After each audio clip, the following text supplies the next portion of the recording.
వీళ్ళందరూ లేచి భజన మొదలెట్టారు, నారాయణ భజన. లోపల నుంచి గురువులు బయటికి వచ్చారు. ఈ పిల్లాండి పట్టుకుని జర జర జర జర ఈడుస్తూ హిరణ్యకశిపుడి దగ్గరికి తీసుకెళ్లారు.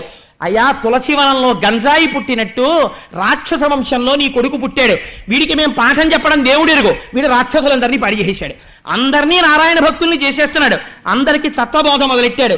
అయ్యా, ఏం చేసుకుంటావో చేసుకో అన్నారు. అనేసరికి ఆయన యొక్క కళ్ళల్లోంచి అగ్నిహోత్రం కురిసింది. కురిసి, ఉరే ఎవరి దిక్కు చూసుకుని ఎవరి బలం చూసుకుని నీవు ఇలా ప్రవర్తిస్తున్నావు అన్నాడు. బలయుతులకు దుర్బలులకు బలమెవ్వడు, నాకు నీకు బ్రహ్మాదులకు బలమెవ్వడు, ప్రాణులకును బలమెవ్వండట్టి విభుడు బలమ సురేంద్ర అన్నాడు ప్రహ్లాదుడు. నాన్న, బలమెవ్వరు, నీకు దిక్కెవరని అడుగుతావు ఏమిటి? నీలో బలానికి కారణం ఎవరో వాడే నాలో బలానికి కారణం. బలహీనుడైన వాడిలో ఉన్న కొంచెం బలానికి కారణం ఎవరో, లోకాల్ని సంపాదించినటువంటి మహాబలవంతుల బలానికి కారణం ఎవడో వాడు నాకు దిక్కు నాన్న అన్నాడు. ఏమిరా నీకు దిక్కంటున్నావు కదా, వాడు ఎక్కడున్నాడో చెప్పగలవా అన్నాడు. ఎక్కడున్నావో చెప్పగలవా అని అడుగుతావేంటి నాన్న? ఇదో వెర్రి ప్రశ్న. ఎంత జ్ఞానంతో మాట్లాడాడో చూడండి. ఇందుగలడందులేడని సందేహము వలదు చక్రి సర్వోపగతుండు, ఎందెందు వెదకి చూచిన అందందే కలడు దానవగ్రని వింటే. వెదకి చూచిన జ్ఞాననేత్రంతో చూస్తే దారువు కనబడదు, దంతి కనబడదు, దారువు కనబడుతుంది నాన్న. ఆభరణం కనబడదు, స్వర్ణం కనబడుతుంది, పాత్ర కనబడదు, మట్టి కనబడుతుంది.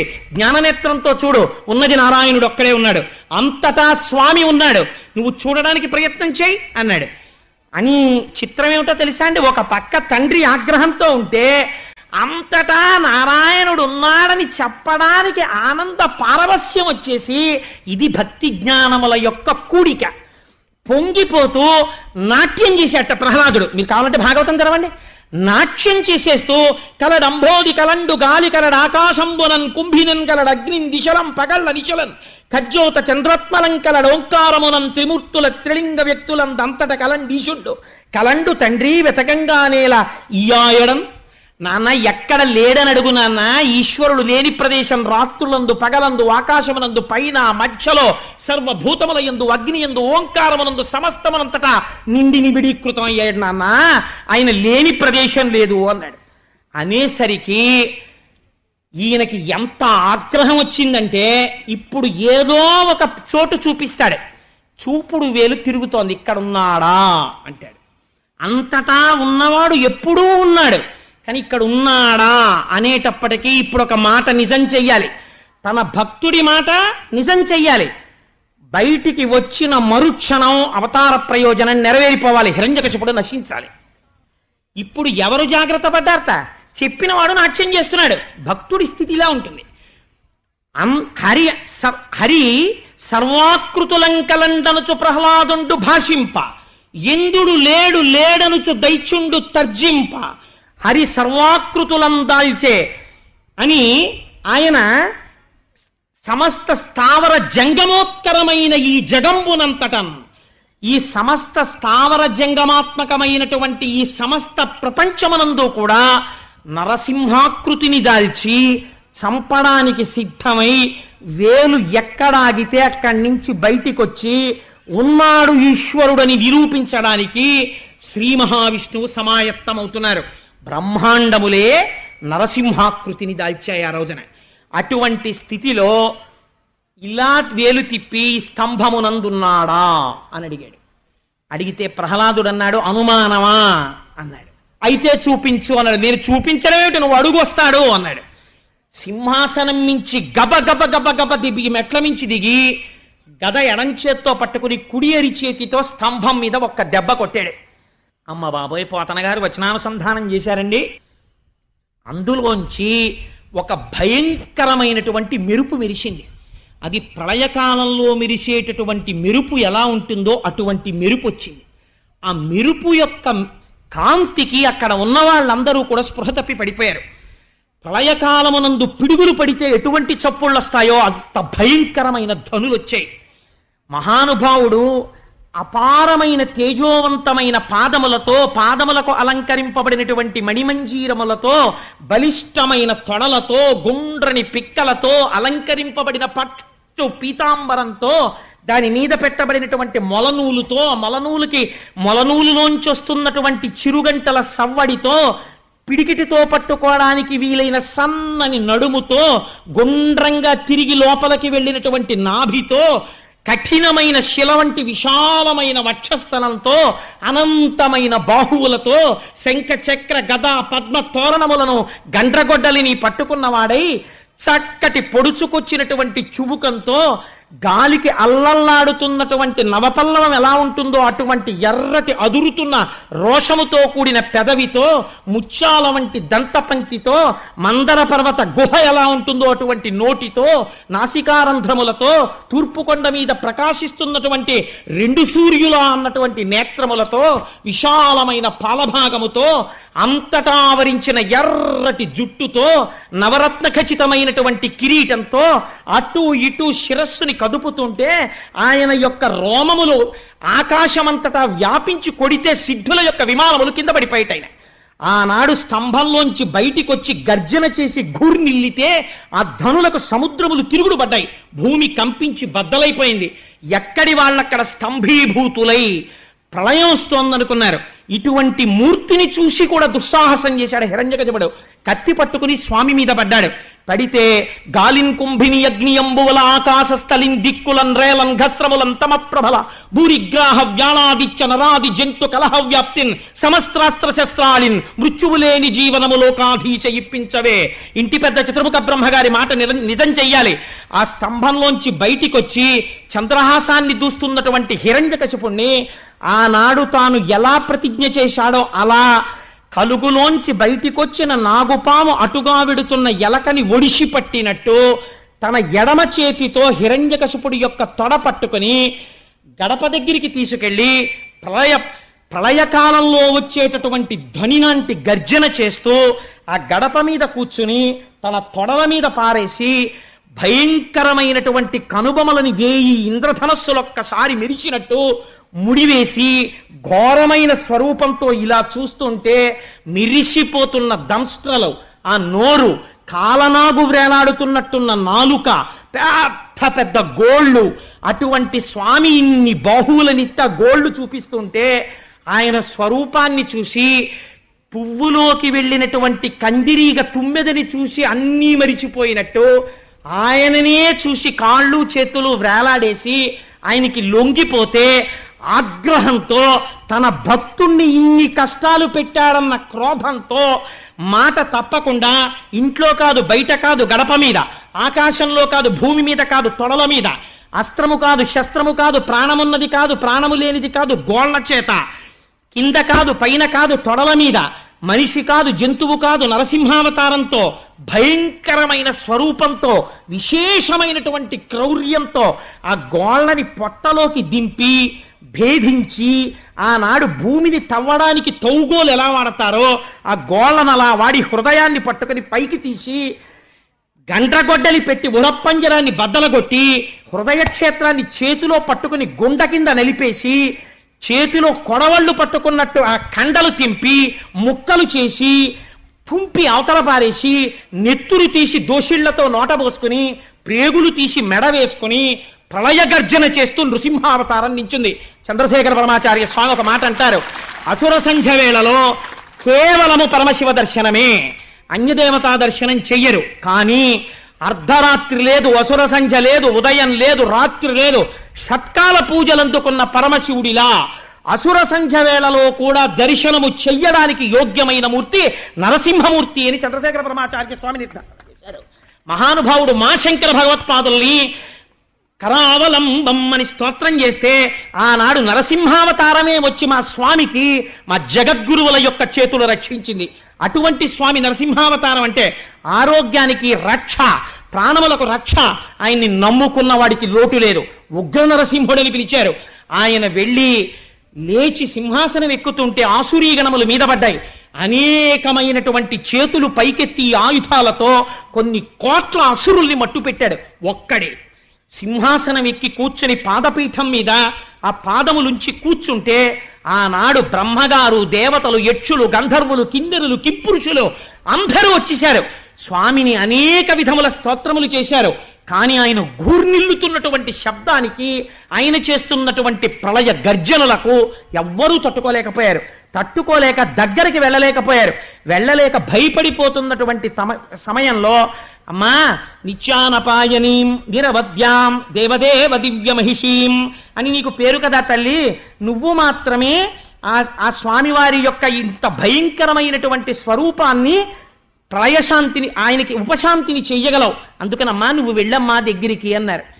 సృష్టిలో ఎన్నడూ లేని విచిత్రం జరిగిందండి. ఆవిడంది, ప్రళయార్క బింబంబు పగిదినున్నదిగా నిన్నెమ్మోము పూర్ణేందు నిభము కాదు, శిఖి శిఖా సంఘంపు చెలువు సూపెడుక నిచుట్కి ప్రసాద భాసురము కాదు, వీర రౌద్రాద్భూతావేశమొప్పెడు కాని భూరి కృపారస స్ఫుర్తి కాదు, భయత దంష్ట్రాకుర ప్రభలు గప్పెడు కాని దరహాసితాంబుజాతంబు కాదు, కఠిన కర నారసింహ విగ్రహము కాని కామినీజన సులభ విగ్రహము కాదు, విన్నదియు కాదు తొల్లినే విష్ణువలన కన్నదియు కాదు భీషణాకారమగుచు.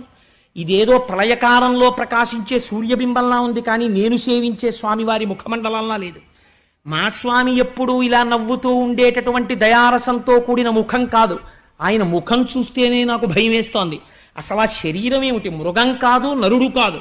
ఆ నరసింహావతారం, ఆ రక్తం, ఆ మెడలో ఆ ప్రేగులు, ఆయన దర్శనం చేసేటప్పటికే భయం వేస్తోంది.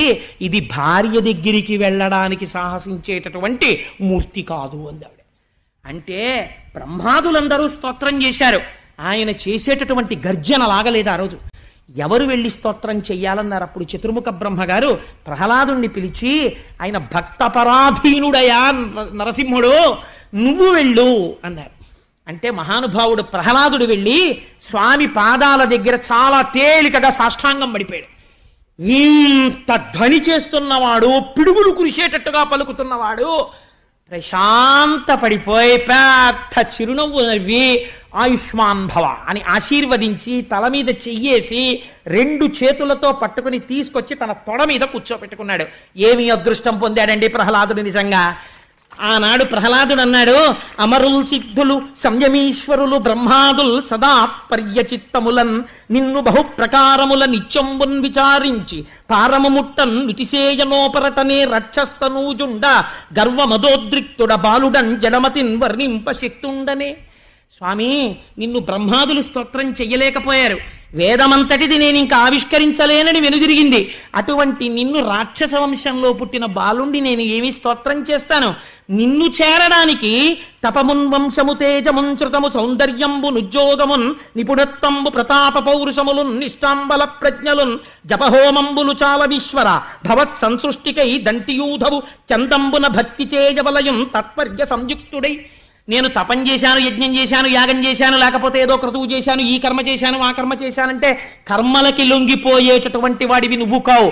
ఆ చేసిన కర్మల చేత హృదయ క్షేత్రమునందు శుద్ధి ఏర్పడి, వైరాగ్యం ఏర్పడి, ఈశ్వరుణ్ణి సంతతము జ్ఞానముతో ధ్యాననిష్ట యందు కొలిచిన వాడెవరో అటువంటి వాడికి లొంగిపోయేటటువంటి స్వరూపం ఉన్నవాడివయ్యా నువ్వు. సృష్టికర్తవి, స్థితికర్తవి, ప్రళయకర్తవి, అంతటా నిండి నిర్విరీకృతమైనటువంటి వాడివి. అనోరణీయాన్ మహతో మహీయాన్ అటువంటి స్వామివి ఇవాళ నా యందు కరుణించావు అంటే ప్రసన్నుడైపోయా. ఆ రోజున నరసింహస్వామి అన్నారట, ప్రహ్లాదా, ఇలా నన్ను మెప్పించిన భక్తుడు లేడు, నీకేం వరం కావాలి కోరుకో అన్నాడు. ఆయన అన్నాడు, అందరూ నీ రూపం చూసి భయపడ్డారు, నేను నీ రూపం చూసి భయపడలేదు. తండ్రి గారు జడ్జి గారి వేషంలో కోట్ వేసుకుని ఓ సుత్తి పట్టుకుని సుప్రీంకోర్టు జడ్జిగా కూర్చుంటే మాత్రం కొడుక్కి భయం ఏంటి? డాడీ అంటూ పరిగెత్తుకు వెళ్ళిపోతాడు. నీ రూపం చూసి నేను భయపడలేదు, నాకు నువ్వెప్పుడూ తండ్రివే. నేను దేనికి భయపడుతున్నానో తెలుసా?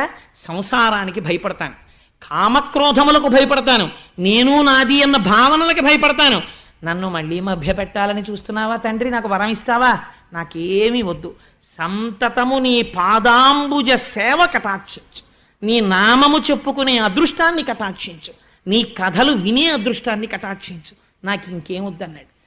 అసలు నీలాంటి భక్తుడు ఎక్కడున్నాడు రా ప్రహ్లాద? పొంగిపోతున్నాను నిన్ను చూసి. నువ్వు ఏదో ఒకటి అడగకపోతే నేను ఇంత ప్రయత్నం చేసినందుకు నాకు తృప్తి ఉండదు, నా తృప్తి కోసం ఏదో ఒకటి అడగరా అన్నారు. ఈశ్వరుడు వేడుకున్నాడండి ప్రహ్లాదుణ్ణి. ఆయన అన్నాడు, ఎంత కాదన్నా నా తండ్రి అజ్ఞాని, తెలియదు. ఎదురుగుండా నువ్వే వచ్చి నిలబడి నీ పరమ పవిత్రమైన తొడల మీద వేసుకుని నీ ముఖారవిందాన్ని అంత దగ్గరగా చూపించావు. అప్పుడైనా ఇలా అనుంటే నా తండ్రి బతికిపోయి ఉండేవాడు. ఎంత అమాయకుడో, ఇలా అనలేకపోయాడు, 2 చేతులు కలపలేకపోయాడు, దారుణంగా చచ్చిపోయాడు. తండ్రి ఎన్ని నీచయోనుల్లోకి వెడతాడో అలా వెళ్లకుండా నా తండ్రిని నీ దగ్గరికి చేర్చుకుంటే, నా తండ్రి కాబట్టి, నాకు జన్మనిచ్చినవాడు కాబట్టి నేను సంతోషిస్తానన్నాడు. లలిత మర్యాదుడైన ప్రహ్లాదుడధిప అంటే స్వామి నరసింహస్వామి పెద్ద నవ్వు నవ్వన్నారు. ప్రహ్లాద, నీ చారిత్రము ధన్యము. ఎంత గొప్ప వరం అడిగావురా. ఏనాడు నీ తండ్రి నేను కోరలు విప్పి పళ్ళు చూపిస్తూ గోళ్ళిలా పెట్టి నా నేత్రములతో చూస్తుంటే అతి దగ్గరగా మహర్షులు మునీంద్రుడు కూడా చూడని నా రూపమును తేజోహీనుడై అలా చూస్తూ ప్రాణములను వదిలాడో ఆనాడే నాకు దగ్గరైపోయాడు. అందుకని నువ్వు నీ తండ్రి గురించి బెంగపెట్టుకోకు, రాజ్యపాలన చేసి వంశాన్ని వృద్ధిలోకి తెచ్చుకో అని ఆనాడు స్వామివారు ఒక గొప్ప వరాన్ని మనకందరికీ కూడా కటాక్షించారు. అదే మనందరం తప్పకుండా స్మరించవలసినటువంటి పద్యం. ఆ పద్యంలో స్వామి అంటారు, ఈ ఆఖ్యానాన్ని, ప్రహ్లాదోపాఖ్యానాన్ని ఎవరు పరమ భక్తి శ్రద్ధలతో చేతులు కైమోడ్చి ఈశ్వరుడున్నాడు అన్న పూనికతో వింటున్నారో, ఉగ్ర నరసింహమూర్తి అయి తన భక్తులని బాధ పెట్టిన వాడి పట్ల కోపము తెచ్చుకున్న స్వామి యొక్క మూర్తి యొక్క వర్ణనమును వింటున్నారో, మళ్ళీ భక్తుడు చేసిన స్తోత్రమునకు ప్రసన్నుడైన మూర్తి కథని విన్నారో, అటువంటి వారికి ఇంకా యమధర్మరాజు యొక్క దర్శనము ఉండదు. వారికి ఇక్కడే నేను భక్తిని, కర్మని, వైరాగ్యాన్ని, జ్ఞానాన్ని ఇచ్చి ఆ జ్ఞానము చేత మోక్షమునిచ్చి వారందరినీ తరింపచేస్తాను అని అభయం ఇచ్చారు. ఇవాళ మనందరికీ కూడా ఆనాడు శ్రీమన్నారాయణుడు ఎలా వచ్చాడో గురువే కదా, దైవతములంచు గురువుల తలచువాడు. మనందరినీ ఉద్ధరించేటటువంటి పరివ్రాజక వేషంలో ఉండి సన్యసించి ఎంతోమందిని ఉద్ధరిస్తున్నటువంటి శ్రీ శ్రీ శ్రీ పరిపూర్ణానంద సరస్వతి స్వామి వారు వీడు చెప్పడమేమిటి, నేను కూర్చోవడమేమిటి, ఇంతసేపు నేను కూర్చోవడమా అని అనుకోకుండా నా యందు ఇంత వాత్సల్య బుద్ధితో వారు అంతసేపు కూర్చుని వినడమే నాకు చేసినటువంటి గొప్ప సమ్మానము, నాకు చేసిన గొప్ప ఆశీర్వచనం. దానికి ఒక గృహస్థుగా నేను వారి పాదములకు సాంజలి బంధకముగా శిరస్సు తాటించి నమస్కరిస్తూ మనం పెట్టుకున్నటువంటి ఆచారాన్ని అనుసరించి ఇంత గొప్ప కథ ఇవాళ చెప్పుకున్నాం కాబట్టి ఒక్క 11 మాటలు స్వామి నామం చెప్పి మంగళం చెప్పుకుని ప్రార్థన చేసి మీరందరూ కూడా గోవిందా హరి గోవిందా గోకులనందన గోవిందా అందరూ గాని గోకులనందన గోవిందా. స్వామి పొంగిపోవాలమ్మా మన ఆర్తి విని. అంతటి స్వరూపంతో వచ్చాడు, ఇంత మెల్లటి కంఠాలతోట అనడం ఎంత ఉత్తేజంతో అనాలి. శేషసాయివి గోవిందా, అది అనవలసిన తీరు. ఆనందరూప గోవిందా, సాలగ్రామధర గోవిందా, గజరాజ రక్షక గోవిందా, కరుణాసాగర గోవిందా, పాప వినాశక గోవిందా, పాహి మురారే గోవిందా, వరాహ నరసింహ గోవిందా, వేణుగాన ప్రియ గోవిందా, సీతానాయక గోవిందా,